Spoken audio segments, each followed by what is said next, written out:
everyone. I'm Brendan Marcello, sitting digitally across the internet from Michael Niziolek, who's in his office where glass cases implode and shatter. It's true. Especially those with Batman inside. You're listening to the Auburn Undercover podcast presented by WeHaveDonuts.com. Happy Monday to you. Go check out WeHaveDonuts.com for donuts. Beautiful donuts delivered to coffee shops in Birmingham and Prevail Union coffee shops in Montgomery and Auburn. Man, it's been we're recording this on late Sunday night. It's been quite a 24 hours, Mike. Auburn plays in the SEC championship game, gets pretty much demolished in that game, 28-7. It was a one possession game going into the fourth quarter, but Auburn's offense was just shooting itself in the foot. Kerryon Johnson wasn't quite up to full speed, and Georgia was attacking the perimeter and having some success, and they kind of just fell apart in the fourth quarter. Auburn lost 28-7. Then, less than 24 hours later, Gus Malzahn and Auburn worked out a new contract and deal. We reported at first at auburnundercover.com that he had agreed to a lengthy and expensive contract. Details were not clear until later in the day, but we were initially told maybe 5 years at the least, 7 years at the most, and turns out it was a 7-year deal worth $49 million. My understanding is that the deal is not one where he's getting $7 million per year. It's going to escalate each year. So by the end of it, if he were still around and the contract was still followed, he'd be making more than $7 million a year by the 7th season. So, huge contract, kind of following, Mike, in the footsteps of what we're seeing more and more in college football, especially with what just happened with Jimbo Fisher at Texas A&M, where he got a 10-year, $75 million contract that's completely guaranteed. It's kind of crazy to think about, but Auburn's got Gus Malzahn locked up after Arkansas came calling for their native son. And he said, nope, I'm going to take this pay raise and stay right here at Auburn.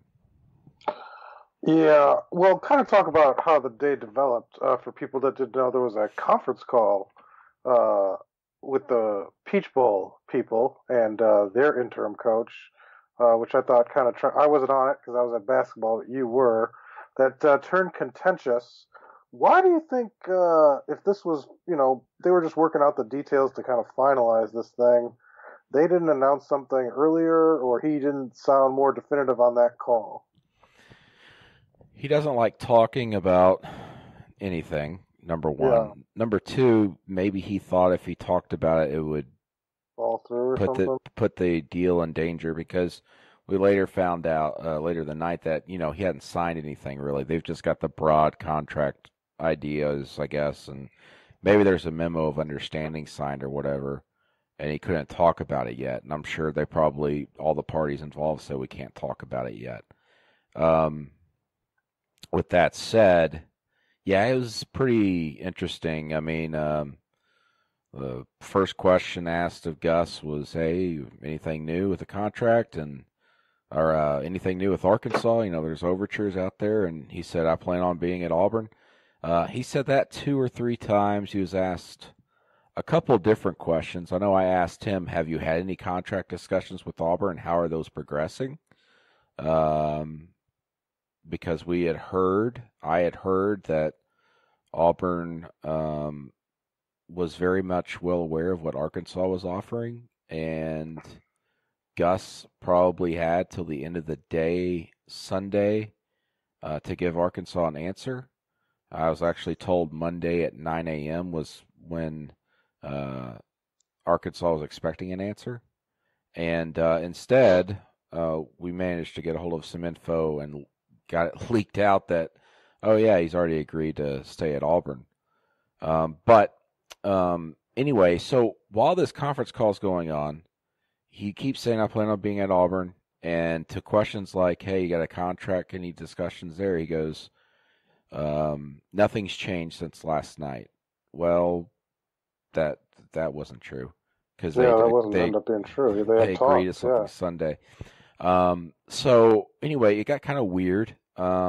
Jason Kersey, a good friend of mine who works for The Athletic, asked, Gus, hey, just to be clear, you're not being very clear, but are you saying unequivocally you're going to be the coach at Auburn in 2018? Because you just keep saying planning, and why are you saying planning if you already have a Right. contract? I mean, how do you plan to be the coach when you are the coach?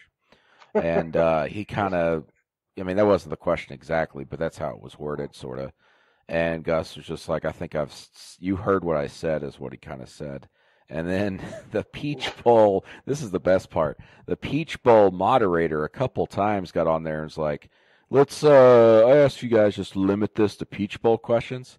Meanwhile, everybody, we're tweeting, all these writers are tweeting at the time, like, how do you expect us to only ask questions about the Peach Bowl when both of the coaches on the conference call, their And the game's a futures, month away. the game's a month away, and their futures are very much in doubt. It's an interim coach they're speaking to at UCF.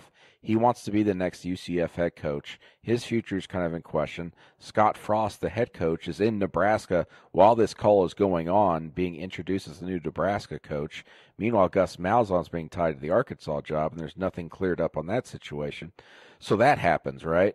So limit your question, no more of this, blah, blah, blah. Then Bob Holt comes on, the legend Bob Holt from Arkansas. And Bob Holt texted me earlier and said, hey, do you have the number for this teleconference? And I said, of course. This could be interesting. And he was like, I just want to listen because I'm sure you guys are going to ask. Well, he dialed in to ask a question, and he got in late. He goes, Bob just admits, hey, I don't really have a question about the Peach Bowl. But Gus, there's a lot of talk up here. And then he's interrupted by the Peach Bowl moderator, and the Peach Bowl moderator says, Bob, are you going to ask a question about the Peach Bowl? Do you have a question about the Peach Bowl? And Bob, who's just the nicest guy in the world, goes, I do not. I just thought it was a bad look for all involved. Yeah, maybe it's more inside baseball that only interests us, but Yeah, I know. The uh, listeners don't care. I don't know if they care. But I just thought that was handled poorly on all sides involved. Not a good look. Yeah, it was weird. Yeah, especially considering he essentially lied, because something had changed since they had talks in the morning. Yeah, but I guess I don't know. It's weird. You can't if he knows he can't say anything and it might put his deal in danger. I He guess he I might don't know. It's convince hard to himself. say. You He never probably know. convinces himself in his own head. Nothing's changed since last night, and the fact that Right? He nothing probably has doesn't think changed. he lied. Yeah. Yeah, No. nothing has Absolutely. changed from what I said last night. Yeah. He's not actually thinking about the direct questions being asked. But anyway, in the end, it didn't matter because literally, I hate using that. I always say literally, but literally, as soon as that teleconference ended, I hung up the phone and my phone rang. And the other voice on the line said, it's done. The contract's done. I go, what? It's done. Gus is signed and sealed, delivered. He's done. He's staying at Auburn. I was like, what? Already? He goes, yeah, it's done. They did it earlier today. I'm like, oh my God, we just got off this teleconference where he was like making it sound like he was leaving almost. Yeah. Because, I mean, we were just sitting there going, he could shut this all down, and he still wasn't shutting it down. He just kept saying, I planned. But anyway, got the story. I put up like 2-3 graphs up real quick because, I was afraid someone was going to break it, and luckily we broke it and actually had it for quite a while. But man, it was just a very interesting day with that. Started that teleconference, and then all of a sudden, boom, he's got a contract. At least the parameters of it all worked out, and he's staying here. So we don't know the exact details. We know some of them, but Yeah. I guess was this a good deal for Auburn? I mean, obviously it was a good deal for Gus Malzahn, but what do you think about the length of the contract, the amount of money for Auburn. Uh, You yeah, know, at this point in time with college football, I know a lot of fans are kind of upset with, man, they're paying him a lot of money and all that, but at this point, $7 million and even $10 million a year doesn't really amount to much in the grand scheme of things. And I know that sounds crazy, but it's gotten that way with SEC teams. They can afford it. hmm I mean, they're making an extra $30 million a year because of the SEC network. Why can't they take a third of that to go into the program that does, 80% of their business or whatever, 75% of their business? Um, So, but the money doesn't bother you, but but well, the but the what bothers me is, I mean, when does this stop? When's the bubble pop? Is it ever going to pop? And my question is, and I don't have the answer yet. How much of this money's guaranteed? My understanding that's is the big part. Yeah. yeah. My understanding is the full contract's not guaranteed because a lot of the rumors were, and I know Gus Malzahn wanted it that way, but apparently it didn't work out that way. But I don't know how much that is, and we'll certainly find out once the contract's finalized and they release it and get more info. But I'm told that the full contract is not guaranteed.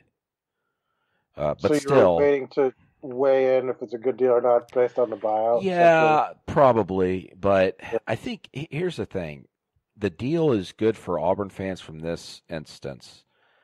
There were discussions about things he wants as far as athletic facilities, and that could only help Auburn whether Gus Malzahn's a coach or not. It doesn't matter who's here, and those are things that need to be done. And number one needs to be a new football complex. I would think any Auburn fan would agree with that, wouldn't you? I mean, Sure. that thing's been there since the late '80s. It hasn't been upgraded really. They just keep slapping new graphics on the walls. That's not really, it's like putting new curtains up in an old house. It's not going to make it look like a brand new house. They need a football only facility. My understanding is that's something that'll probably ramp up now that they've done this and Gus wants it. It's going to give more security to his assistant coaches, the ones he wants to keep around at least. Um, That'll be interesting as far as like what kind of pool of money they give him to kind of figure that out. And that's about it. I mean, Gus wanted security. He wanted a stronger buyout and more security for his coaches, and then also an upgraded facility. But my issue with it is, if I was an Auburn fan sitting back, I'd go, Gus, why didn't you ask for new facilities back in 2013 when they were talking? They were begging, crawling on their knees trying to figure out a way to get you to sign a contract at the end of the 2013 season, and he didn't want to do anything with facilities. He said, "Nope, I'm good." That made no sense to me at all at that time. But here we are 4 years later, and it looks like he's finally going to start getting that done. Whereas if he had demanded some things back in late 2013, Auburn would already be in a new football facility, and there might be renovations going on at Jordan-Hare Stadium. Instead, they're starting at square one now. Yeah. But do you think in like 6 months that fans are going to regret that they did this deal? I don't think they'll be able to say that till he starts losing games. You know what I mean? Well, okay, so like, that's 6 months, but how many months is it till after, say, the next time they face LSU or Well, that's the when thing, and Georgia? that's why you get Jimmy Sexton as your agent. Well, no, but my point is Well, fans are already some fans are already upset with it. I've seen some, but I mean, I think Um, majority were calling for. I think I don't know if it's overwhelming, but I mean, I would think that I don't know. The reaction has been mostly positive. yeah, mostly positive. Of course, on message boards and stuff, you get fringe Right. folks on both sides, either very for something or very against something. There's never really a middle ground, That's just how it works. And so you kind of get lost in that. But like you said, if he loses a couple of games next year, people are going, "We're paying you all this money. Why aren't you winning?" But I would point to this. All right, history shows that he's been the most competitive coach in the SEC in the Nick Saban era of the SEC. Okay, outside of Nick Saban, or excuse me, outside of Urban Meyer at Florida when Nick Saban was just getting started, Gus Malzahn's been able to knock off Nick Saban twice.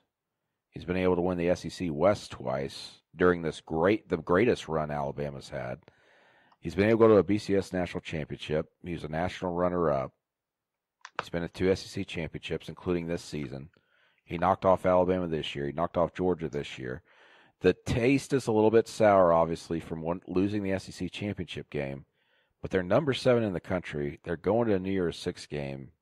Why shouldn't the guy get a bump in contract? Also, consider this: the job market the way it is right now. If Gus Malzahn walked to Arkansas, who the heck does Auburn get? And if they do get someone and convince them, who's to say they don't have to pay them a lot of money to make them come to Auburn? Yeah, I don't know. I mean, it depends on the buyout, because the buyout's crazy. I think that they've made an error. That's what it all comes down to. I agree with that. Yeah, because you're going to be locked into something you might want out of in 2 years, and 7 years you're bidding against yourself essentially. If the deal was 5 years for Arkansas, seems like to me they were always bidding from because Auburn had a position of strength, and they didn't really test them, I guess, all that much. Maybe it was just all came down to the buyout, where that's where they used their leverage and said we're not giving you very much. Because I mean, was he really going to go when it came down to it? Yeah, I think he would have. But maybe. But I mean, do you for what? If they just matched 5 years, do you think he would have gone and said the same money?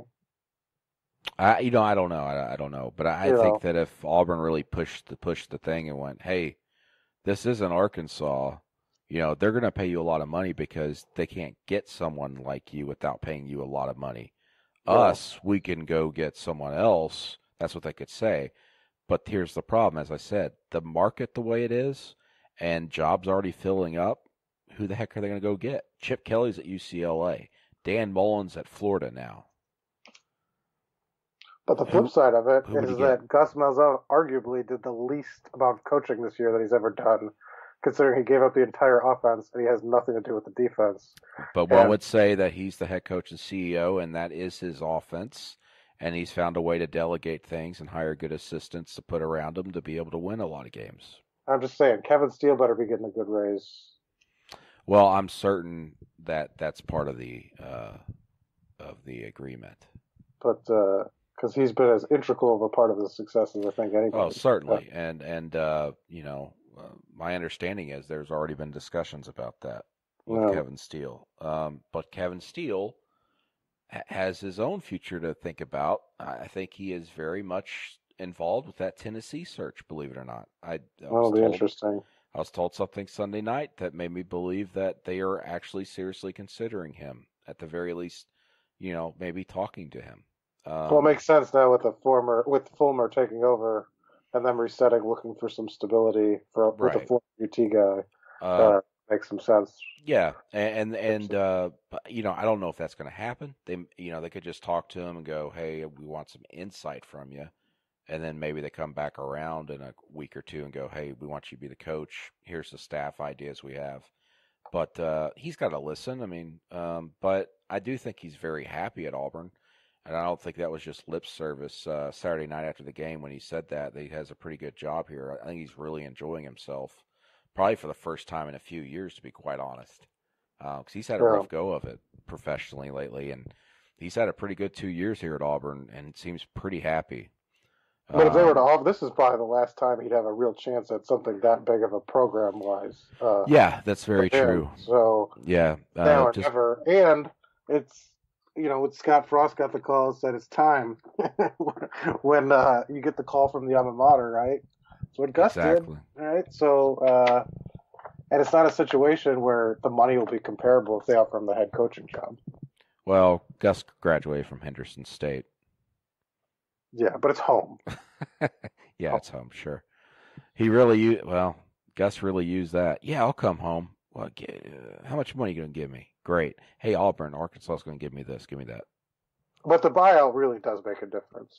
Sure. And we'll find out at some point what that is. Because if they were to lose the bowl game and then next year in the kickoff game, fans are going to be counting the dollars to see how much. Yeah. Yep.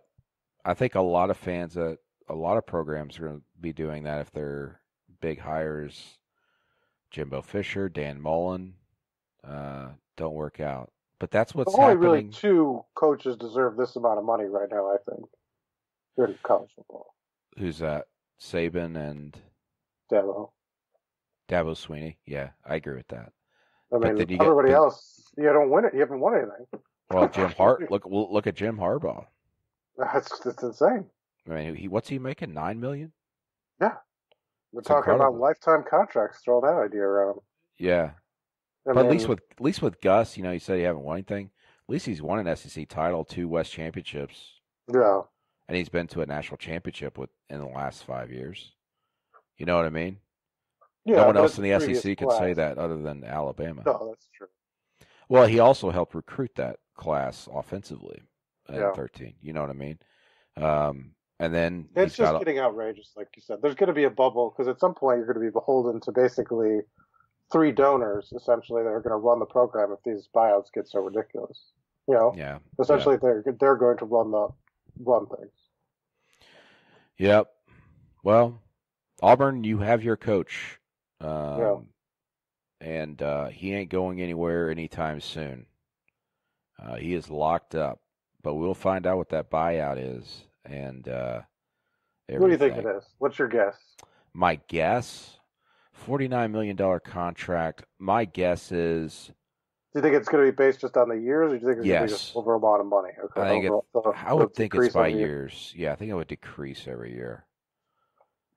I'm going to say that Jimbo Fisher deal is just outrageous. I want to say it's like half, or maybe. So like half the remaining contract, then goes down. Maybe. Yeah, something like that. I mean, heck, we're talking. You know what? Talking about outrageous contracts. What about the contract that Brett Bielema had at Arkansas, where they just fired him?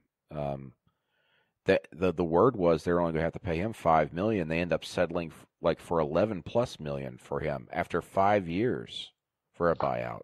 Well, I don't understand how Florida fired the guy with cause and still gave him $7 million. So that's what I'm saying. I'm just telling you, these programs have money just to throw around now because the SEC. They do, but but like you said, there is a point at which you're going to put yourself in a corner at some point. I agree with that. But these programs now, the way they see it, if you throw money at something, it'll fix it. That's the way they see it. And until that's proven incorrect, which it will be proven incorrect at these programs over these next 5 years, it'll continue. And I think it started with Michigan over the last couple of years, and it's kind of dwindled into the SEC now, which is interesting because Michigan was just like, all right, we're going to be big time now, and this guy, he's been in the Super Bowl, and we're going to pay him a lot of money, and we're going to win immediately, and that hasn't happened.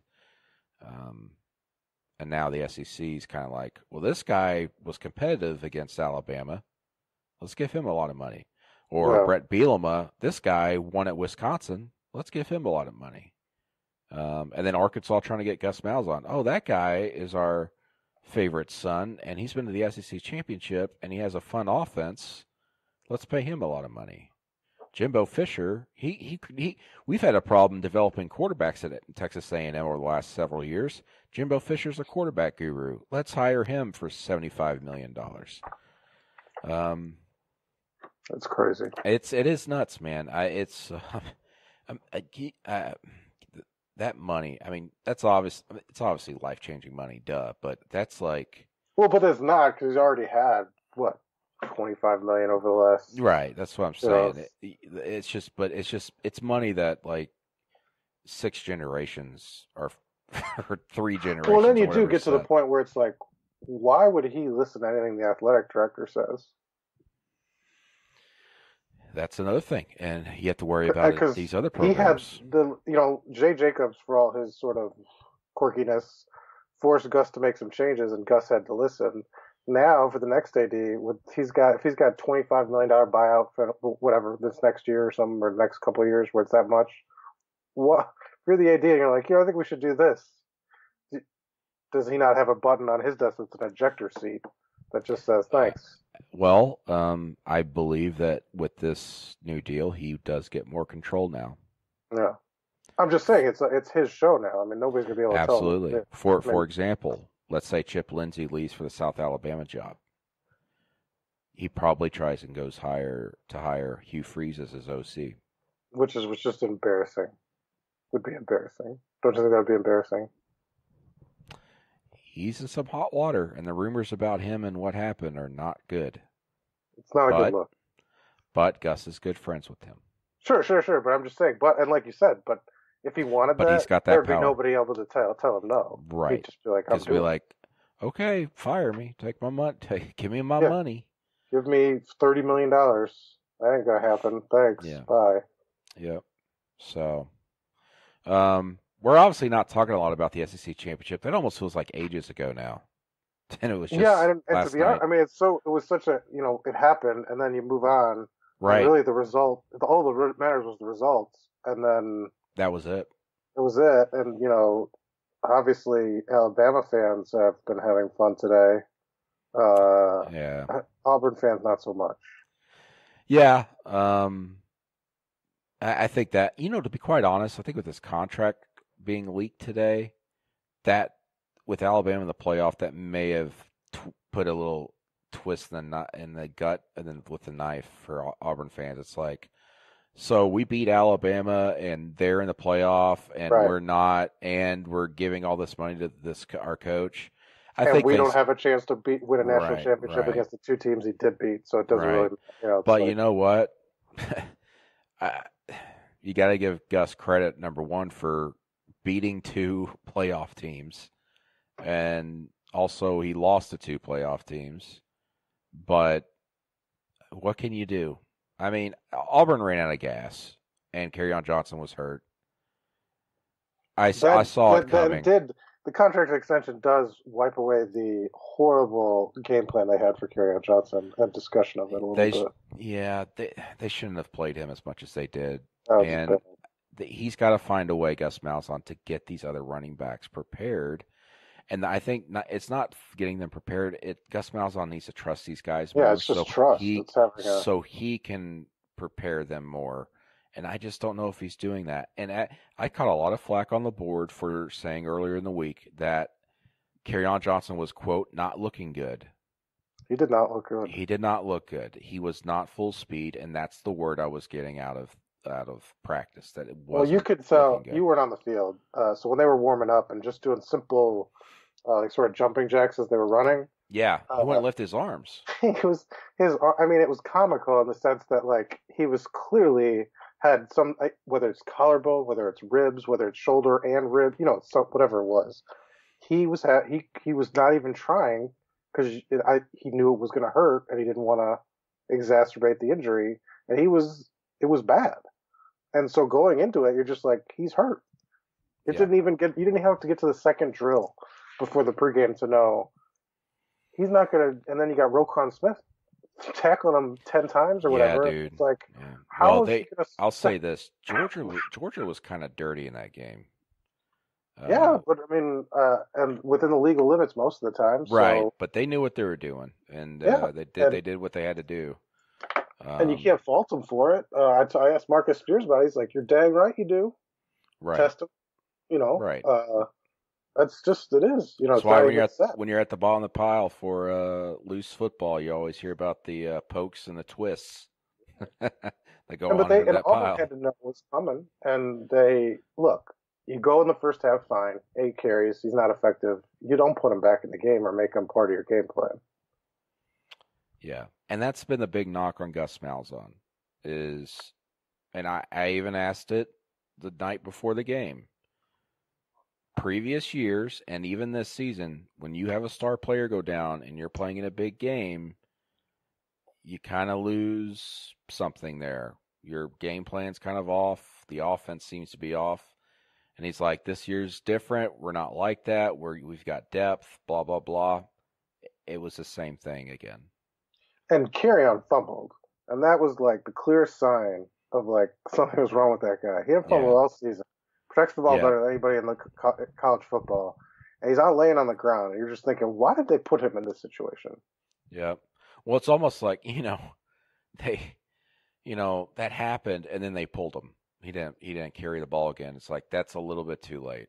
Yeah, I mean, at that point, I just think that you're doing him a disservice keeping him out there. You got to protect the guys, and that's been my number one issue with this staff, particularly Malzahn, is he has this way of just he thinks he knows what's I don't know, with Sean White in Georgia last year, Kerryon Johnson with this, he just seems like to like push these guys, push them, and as long as they say, yeah, I can do it, he says, okay, do it, and then he ignores what he's seeing on the field. Excuse me. It's not a problem with the defense where Kevin's very clear about what it takes to play. This guy's injured. You're out. We got to put someone else in. Yep. And Trey Williams talked about. I don't know if you saw that. He said he practiced throughout the entire injury, or tried to practice as much as he could because he just couldn't get in the flow. Whereas Gus, if somebody has like a broken toenail, he'll just say, "Don't practice. We don't need you to practice." And it's like. It seems to be there's a very clear difference of how injuries are handled in the offense and defense, don't you think? Just about how they're approached with reps and practice and snaps in a game and what people can handle. And defensively, it just seems Steele's much more comfortable with the backups, even though Trey Williams isn't the same player as Montavious Atkinson or Richard McBride. But I mean, there's still confidence. Like, look, if he can't go, we have to go with these other guys. Or in the secondary, same thing. Whereas Gus just says, like, I don't know what to do. I can't do that. How do I go to Cam Martin? Yeah, I don't know. And that Malik Miller was ineffective. Sure, but Cam Martin didn't get a real chance. No, that's what I'm getting to. Is that it was obvious that Cam Martin and maybe Devin Barrett to a certain extent, some package, and Eli Stove, they had to figure something else out to run the ball. And they just kept pushing the issue. Then they got down by 2 scores, and they had to start throwing the ball and play catch-up, and there was no way they were going to win that way. It turned into the Clemson game there in the fourth quarter. And Georgia's a talented team. I mean, they blew them out a couple weeks ago, but that's a very talented team, so you can't do that. You can't give them... You're right. You can't go... we said that all week last week. Can't be one-dimensional against them. If Carryon's hurt and they make you one-dimensional, it could get ugly. And it was similar to what Auburn does when they smell blood in the water. Yep. The defense kind of feasts, and that defense kind of went off, and everything kind of fell apart. As soon as Kerryon fumbled that ball, I turned to Philip when we were watching the sideline. I said, just look at the sideline right now. They're dead. It's done. Well, even that first fumble was sort of where the game turned, where Jared lost the ball. Yeah, and everything the momentum shifted. Yeah. And Georgia got some confidence, and it suddenly went from what was probably going to be a 14-0 game, the way Auburn was moving the ball, to it being 10-7, and feeling like Georgia had everything. The advantage. Yeah, and I'll tell you what, if Auburn's up 14-0 at that point, they probably win the game. Yeah, I think so. I really think that because when Auburn scored that touchdown to start the game, Georgia was already going, here we go again. You could tell. Well, it's a weird season if you're an Auburn fan because all 3 of the games you lost are probably games you should have won. And not just like should have won on paper, like should have won actually like playing the games, like 1 or 2 plays, you win those games. Yeah. And in this rough tumble world of the SEC and Auburn schedule, 2 of those games are against teams in the playoff. Yeah. It's nuts, but that's how it goes. But that's why I think, pending what we find out the buyout money, Gus Malzahn's worth the money because who the heck else wins 10 games against this schedule? I'm just saying they better win that Peach Bowl, or it's going to be a long off season for them. All right, nice segue. That is a nice segue. So this Peach Bowl. Not a lot of Auburn fans are excited about it. Oh boy! And we saw it coming. I mean, if Auburn lost, it was going to be the Peach Bowl. SEC reps Well, were telling me there's no way they're not going to go to the Peach Bowl I just think because they the have problem was three too was straight that there was a games. glimmer of hope once Alabama got in the playoff that they might get the Cotton Bowl or something, Yeah. but that didn't happen. Nope. And so now you're in just dangerous territory for Auburn. I mean, you're facing an undefeated, very explosive offense and a team that is going to want to beat the heck out of Auburn and prove itself against a Power 5 opponent. And you got an Auburn team that is banged up. You wonder how they're going to respond to this and going against a UCF team just based off name brand only. That's not a team that the fans are going to get excited for, as I just said, because it's obvious they're not. And so what do you think 18, 19, 20-year-old kids think? Especially after just losing the SEC title, your biggest game of the year, and you're going, oh, our reward is to come back here and play UCF? And no disrespect to UCF, they're very good, but They're not a program like Ohio it's not State with the Ohio history State. Yeah, or if Auburn USC or if it was Auburn, Ohio State in the Peach Bowl, fans would be much more excited. it's a Excited. combination of matchup and location. Yep. It's a bad combination. Yeah. So I'm sure Auburn fans will show up because they always do for the bowl games. They always do. But it's just going to be it's just going to be going into it. It's just going to be kind of meh. I mean, Scott Frost, the head coach, says he's going to coach in the bowl game, but how much you want to bet that changes? Yeah, it's in limbo. I mean, I do post a story about that as if you could read it probably right now as you're listening to this. There's some real logistical hurdles to that, which I wouldn't expect it, but it's still something that I guess you got to keep kind of in your mind. It'll be interesting to see how that situation develops over the next week or two. But this game's a no-win situation for Auburn. You win it, okay. Well, yeah, you should win. It's UCF. Yeah. Blah blah blah. You lose it. Oh my gosh, you lost to UCF, even though they're That's undefeated. a long break in between games there. Yeah, and then that's the whole thing up until the summer, and then once the summer hits, it's going to be okay. You're going back there where you lost 2 straight games, and one of them was to UCF, and now you got to face Washington. Giddy up. But I mean, goodness, Auburn. Auburn in 3 of their last 5 games this season, they're going to face undefeated teams. Yeah, that's weird. Their last 3 games of the season, opponents' combined record 35-1. Pretty good. That's nuts. So, I think it's going to be a fun game. All that said, UCF's quarterback is really, really good. And Auburn's got a great quarterback. And UCF just runs, their defense isn't great. Auburn should win this game, but it could be like a shootout fun type of game. It might be one of those sneaky fun games on New Year's Day. But leading up to the game, I don't think fans are going to be too into it. No, I don't think so at all. Yeah. All right. So Auburn basketball won. Anything interesting from that other than just another non-conference win? The 2 players that have not played all season did not play. Which can we people on the board were saying that Wiley was going to be cleared, and another outlet reported that he's a go, and I don't know what to say at this point. Didn't sound optimistic from the coaching staff all week, from what the sources I talked to, and on Sunday, same thing, and I don't know.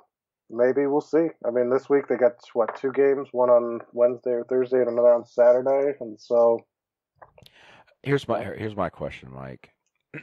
What's the fan attendance looking like? What's the support look like? Oh, today it was terrible, but that was obvious because of just the people in Atlanta and the hangover of the loss. So it'll be interesting to see they got a pretty good record and they played pretty well mostly. Yeah, they beat that. All right, listen, that Dayton win is not something to sneeze at because Dayton took Mississippi State to the wire at Mississippi State Sunday night. I saw. But I think the concern is it fool's gold, essentially, that you're playing a power forward that's 6'3", a center that's 6'7", and those are listed heights. that when you get in the SEC, it's just teams going to run the table with you if you don't have the Wiley or Purifoy. So, Right. and this team's very dependent on when they're shooting really well Shoot the and J. and offensively, they look like a team that can't be beat. And then even today in the game, they went up 22-0, and then we're trailing by 2 with 7. Yeah, that was crazy. I wasn't watching the game. I was following on Twitter as I was Yeah. trying to follow up on this Gus Malzahn stuff, and I was like, "How the heck were they up 22-2, and now it's tied? What happened?" So it's like when everything's going right offensively, they look good, they play defense, then everything's going well, and then they just fall off and make mistakes. And one possession was kind of encapsulation of that. Mustafa grabbed this rebound, didn't have a good shot, had 3 guys open on the perimeter, and just put it back up because. That's like the bad habits that they've been trying to get rid of. And I was watching Bruce on the side because I was taking pictures and on the floor, and Bruce just turns to the bench. He's like, "That's just selfish. That's selfish." And like that's kind of what they get into. But that's the kind of the bad habits. Bryce has a tendency to do that. Mustafa does.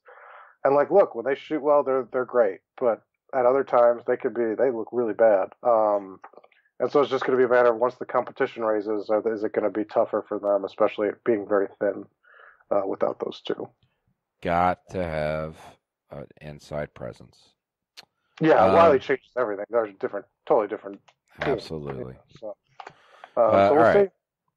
We'll see. A couple games this week as the non-conference season is winding down. Sort of. It's got like a full month. But yeah, it's a slog. Yep. All right. Listener questions. We take your questions on Twitter. We bring them on the podcast and we answer them. First up is Auburn Tweep. Since an 11-2 Auburn team would probably have gotten in the playoff over Bama, should we be more mad at our athletics director for scheduling Clemson 5 the last 8 years, or at our team for blowing a 20-point lead on the road at LSU?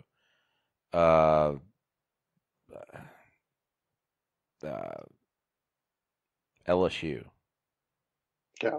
You play the games you play. I mean, and the Clemson loss didn't hurt them, really, right. essentially. So, well, heck, yeah. So, yeah. This person's got 2 questions.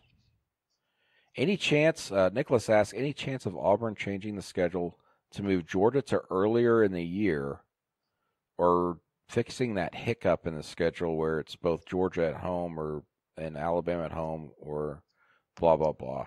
Maybe the next AD will make that an issue. Yeah. We talked about that before, and I said they have to do that. You said they need to. Kind of explain how that came about, but I think they need to get that taken care of. It hasn't really ever been discussed. I asked about it at the 2014 spring meetings, and the ADs and the coaches were all like, "Hey, that sounds like a good idea. Will you bring it up?" No.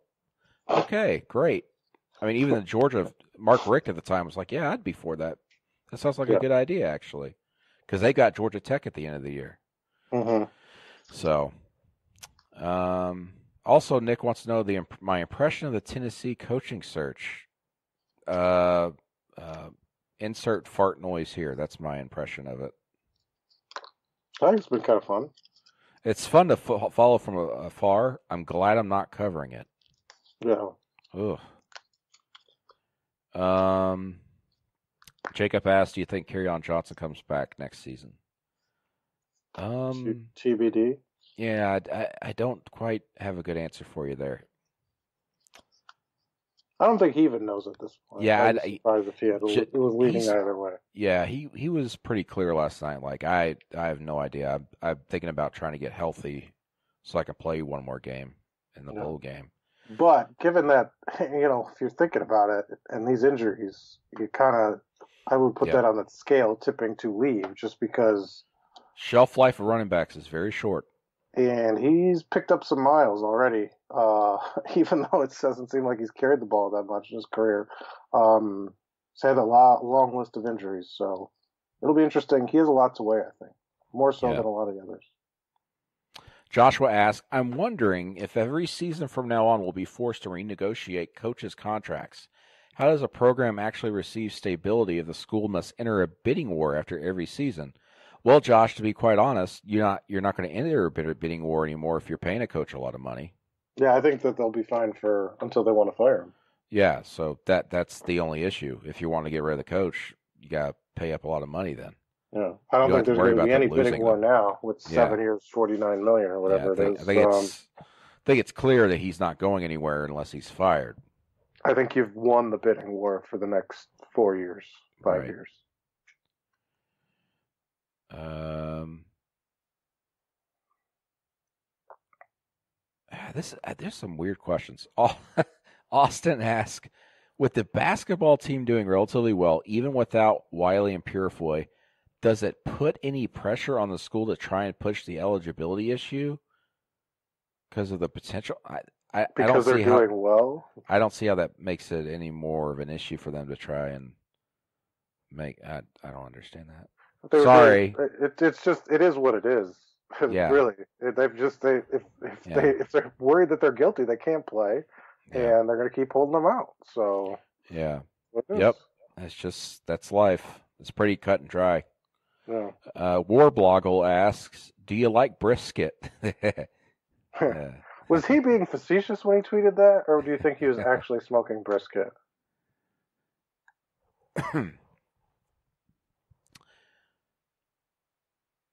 Sports Formulator asks, "Would you rather skip the conference championship game and go to an 18 playoff?" I don't know. He has a website and a URL he wants me to click on too. I don't know. Sounds darn dangerous. No, well, yeah, maybe it is. I guess he got some free advertising there for our abundant number of listeners. What do you think Gus got at the Waffle House? Asked Jack to celebrate his new contract. I think he installed a Waffle House into his house. I think he's got a Waffle House like hanging over the indoor field now, where he can just walk up to and order. Yeah, for sure. He said maybe he had to have gotten the steak dinner finally. Steak at Waffle House. That sounds yummy. Now I want Waffle House. I'm not really eating today. And that's it for listener questions. Good stuff.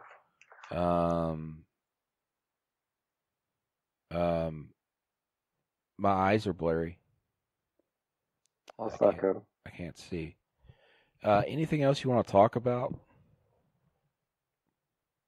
Is there anything? I haven't kept up with anything. I don't know what's happening in the world. What do you think of Mercedes-Benz Stadium? It was nice.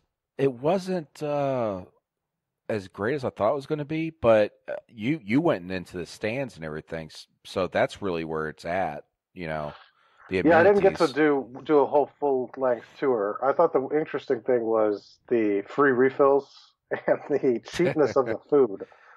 We can't. This is insane. So we get a voucher when we cover basketball games for $8 and could barely afford anything at Auburn Arena. $7 at Mercedes-Benz Stadium, but a hot dog, fries, and a drink that gets free refills. I was stunned. I was stunned. I thought it was like a miss. I was like, "You're sure you don't want more money?"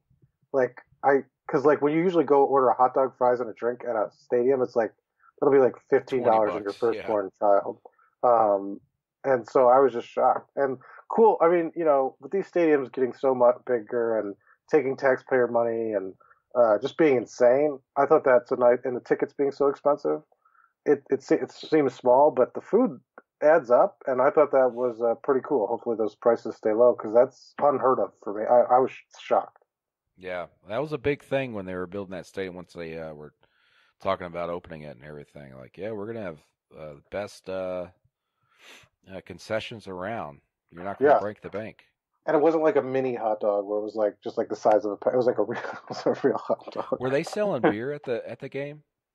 I didn't look. I don't know. I was wondering if they could do that. I mean, I'm probably not. Yeah, it's a nice stadium. I like the little ribbon board up top. I mean, you can look at it, but it's not distracting. I would imagine that there's some bad views though for fans in that stadium. Do you with think? some of the seats? Yeah, some of the seats are really high up and bad angles. Yeah, I don't know. It'll be interesting to see what the ticket prices are for this bowl. You know, they're surprisingly, not surprisingly, I don't know, I think there's kind going to of be some high. deals to be had. Oh, really?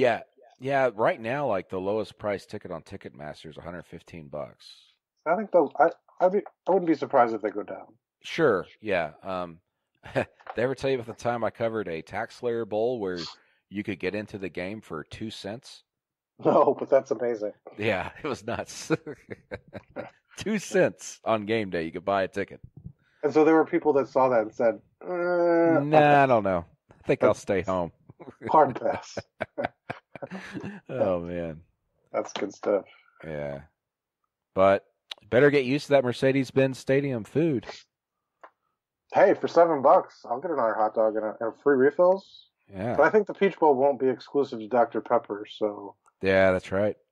So I'll be okay. Well, who knows? Maybe. I don't know. Maybe they're exclusive with like RC Cola. Well, the good thing about the Peach Bowl is I'm sure we're going to get plenty of Chick-fil-A. The cows, yeah. They'll drop some cows from the ceiling, whatever. Yeah. But hopefully we don't go to every press conference and they go, "You can only ask about this, or we're going to push you out of here." Yeah, that was shocking. I still can't believe they did that. Yeah, it was a little weird. And I did notice some national writers are going, "Peach Bowl PR." So I guess this isn't anything new for them. So that's looking forward to working with them over the next month. Yeah, it'll be fun. So, all right. Well, that's going to do it, I guess, for this episode of the, what's the website? Auburn Undercover Podcast. Dude, my brain is weird. Auburn Undercover Podcast. Thanks for listening. I am Brandon Marcello. That's Michael Niziolek. We'll catch you next time. I don't know when we'll do another one. Maybe we'll do one this week. I don't know. I need to go out to basketball at some point, Mike, and actually see this team in person. Okay. You sound so okay. Fine. All right, sounds good. That sounds good. You do that. Well, they probably won't practice. Auburn probably won't get back to the practice field for another week, won't they? Yeah, it'll be a while. It'll be a while. Yeah. It's usually about a week. They really focus on recruiting and stuff, and they got official visitors coming in this next weekend. And they got 20 practices they spread out over 15. 15, yeah. So, well, we'll see you guys later. Bye-bye.